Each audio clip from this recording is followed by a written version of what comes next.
আসসালামু আলাইকুম। আবারও চলে আসলাম মজাদার একটি রেসিপি নিয়ে। আজকে আপনাদের সাথে শেয়ার করব আমি খুব সহজে ঘরে থাকা কিছু মশলা দিয়ে একেবারে পারফেক্ট কালো ভুনার রেসিপি।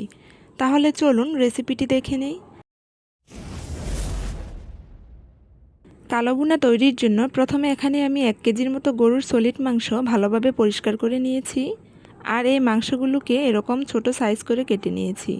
এখন এখানে আমি দিয়ে দিব 1 চামচ লবণ। তবে লবণের পরিমাণটা আপনাদের টেস্ট অনুযায়ী দিয়ে নেবেন।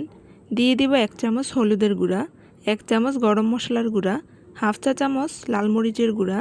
আর ঝালের পরিমাণটাও কিন্তু আপনারা আপনাদের স্বাদ অনুযায়ী দিয়ে নেবেন। আরও দিয়ে দিব 1 চামচ ধনিয়া গুঁড়া, 2 টুকরো করে নেওয়া একটি তেজপাতা, কিছু দারচিনি ও মুখ ফাটিয়ে নেওয়া 3টি এলাচ, কিছু কালো গোলমরিচও এখানে আমি দিয়ে দিব। কিছু কেটে নেওয়া পেঁয়াজের টুকরো এখানে দিয়ে দিব। 1 চামচ রসুন বাটা, 1 চামচ আদা বাটা।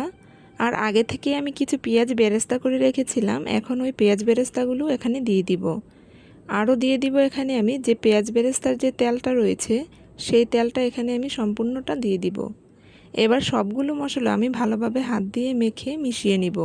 ভালোভাবে মাংসগুলো মেশানো হয়ে গেলে এখন আমি মাংসটাকে সেদ্ধ হওয়ার জন্য পরিমাণ মতো পানি দিয়ে দিয়েছি। এবার এই প্যানটাকে আমি চুলায় বসিয়ে চুলার হিটটাকে একেবারে লো মিডিয়ামে রেখে মাংসগুলোকে আমি রান্না করে নিব।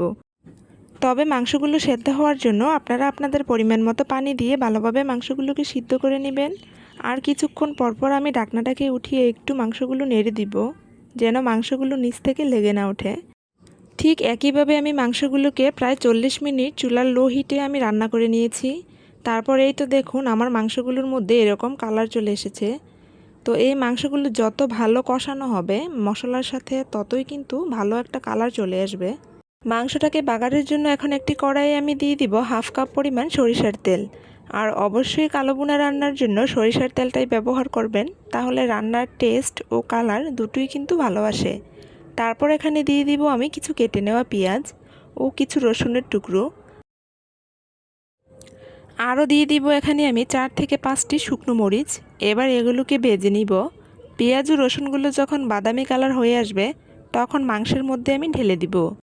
বাগারটা দেওয়া হয়ে গেলে এখন এই মাংসগুলোকে কিছুক্ষণ রান্না করে নিলেই কিন্তু তৈরি হয়ে গেল মজাদার কালো ভুনা। গরুর মাংসের কালো ভুনা কিন্তু ছোট বড় সবাই খুব পছন্দ করে খেতে পারবে। আর এই রেসিপিটি কিন্তু শুধু ভাত পোলাওর সঙ্গে নয়, রুটি, পরোটা ও খিচুড়ি যে যেটা পছন্দ করে সেটা দিয়েও কিন্তু খেতে পারবেন। তো আশা করি আজকের এই সহজ রেসিপিটি আপনাদের কাছে ভালো লেগেছে। আর ভালো লেগে থাকলে প্লিজ সবসময় আমার চ্যানেলের পাশে থাকবেন। আজকে এ পর্যন্তই। সবাইকে অনেক অনেক ধন্যবাদ। আল্লাহ হাফেজ।